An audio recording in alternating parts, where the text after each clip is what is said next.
This segment has been sponsored by the local Edward Jones office of Lee Colvin. The host of this show and Edward Jones have an existing business relationship.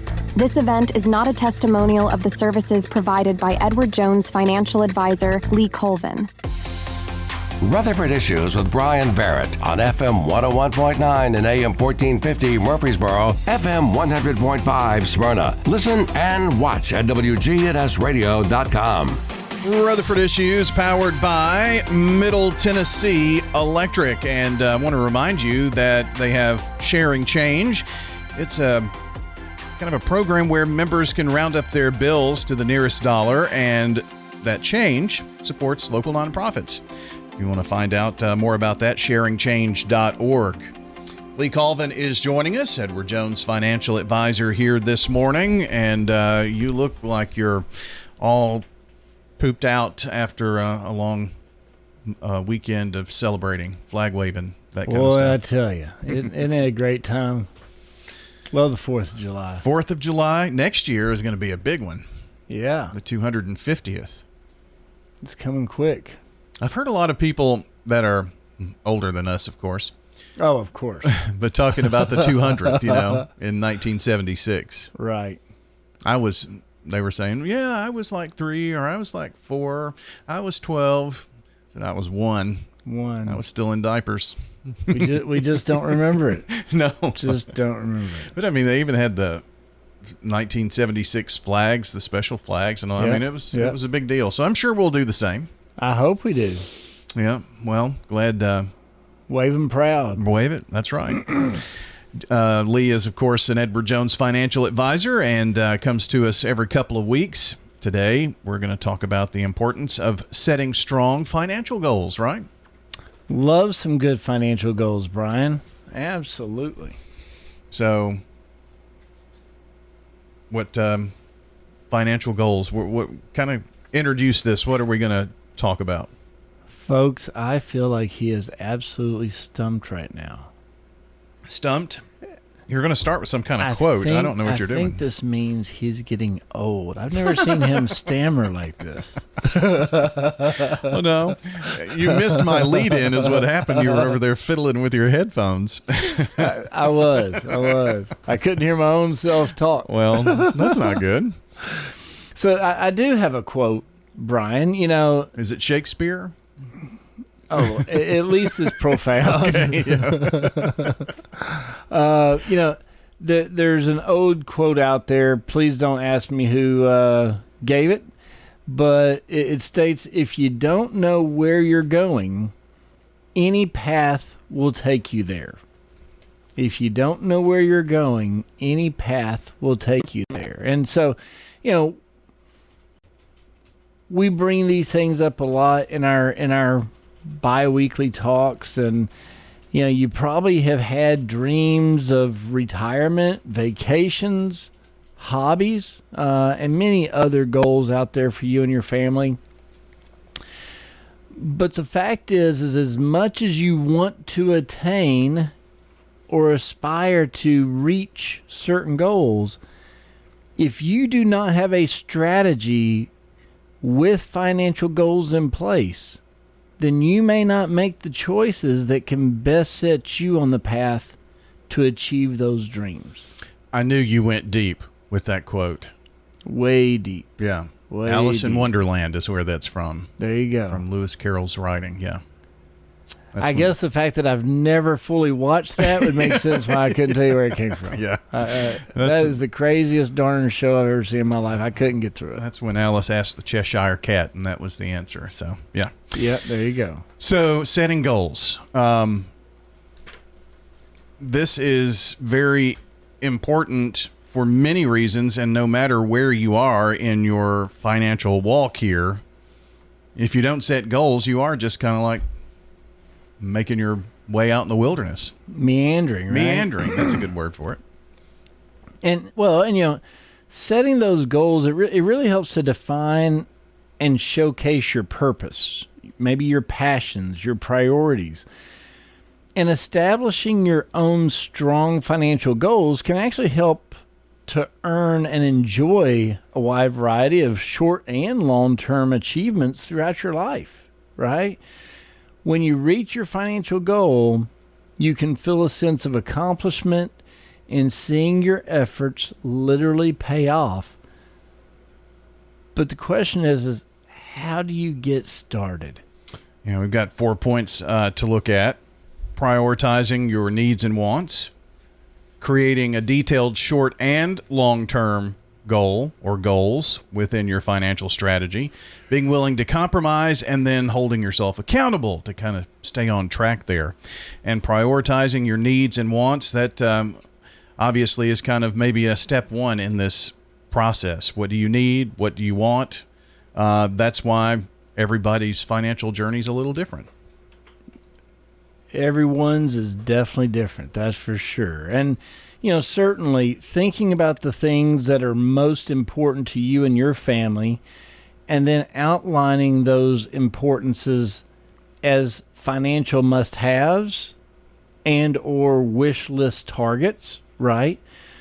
Start with the big ticket items and work through the items that may not cost as much.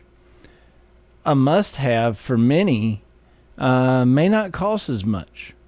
A must-have for many is having enough to live comfortably through retirement. Being able to afford the college for your child's choice without incurring mounds of debt.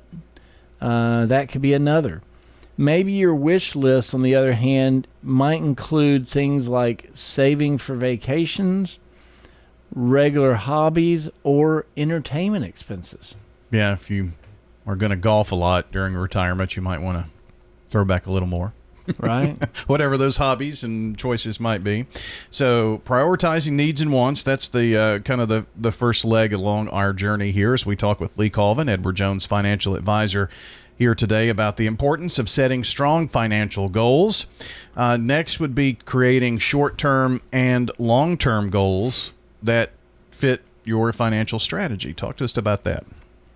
So, Brian, it's really important to be specific. Again, we talk about having goals, talking, thinking, but we actually have to be specific about the goals that you want to achieve and how much you'll need to actually achieve them. One way to do this is by making your goals measurable, assigning estimated dates, cost to each goal so that you can plan how much to save and how much time you have before you need the money. For example, for your retirement goal, be specific about how many years before you want to retire, and once you do, how you plan to spend your time. Perhaps traveling the world, turning your hobby into a business, or taking your grandkids on outings. All of these can vastly differ in the price tags that you're looking at. Yeah, I mean, traveling the world and paying for grandchildren's outings are kind of on the same page. I'm just kidding. They can be.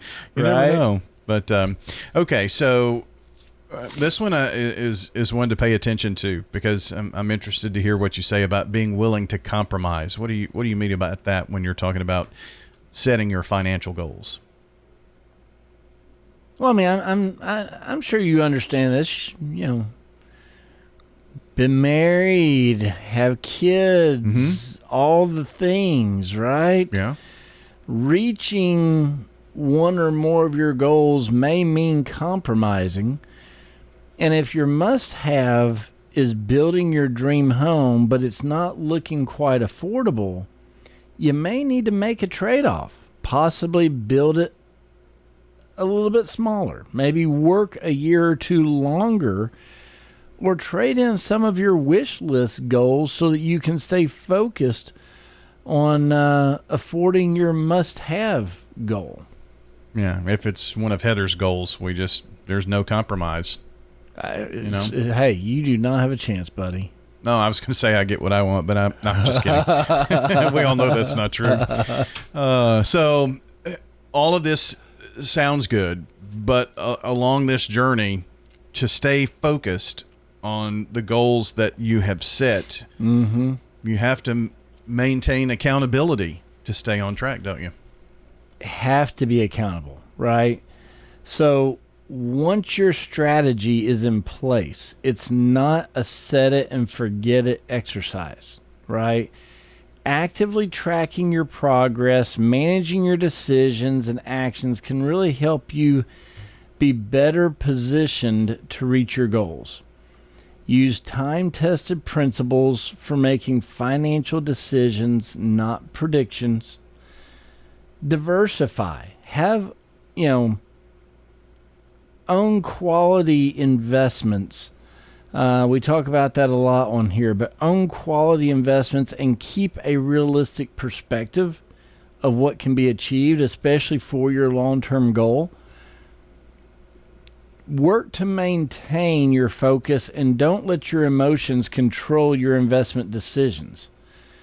It can be very helpful to meet with a financial advisor at least annually to review your full financial strategy, address any changes in your life or your goals, and discuss your progress and any ideas moving forward.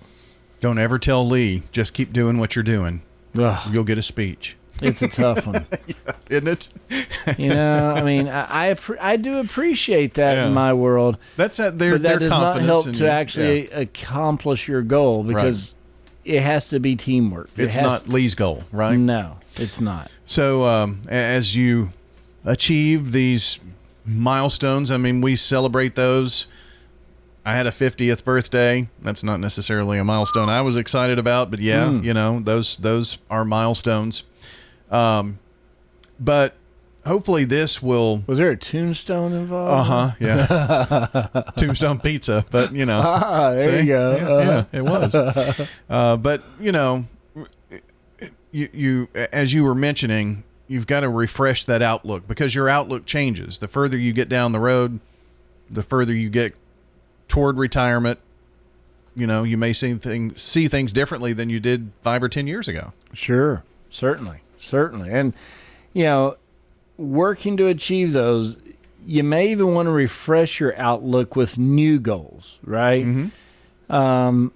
Hone in every maybe 90 days to 6 months. Check things out. See if you're still on track. Take pride in your ability to strategize and accomplish a personal financial goal for yourself by following the path that you've envisioned and created.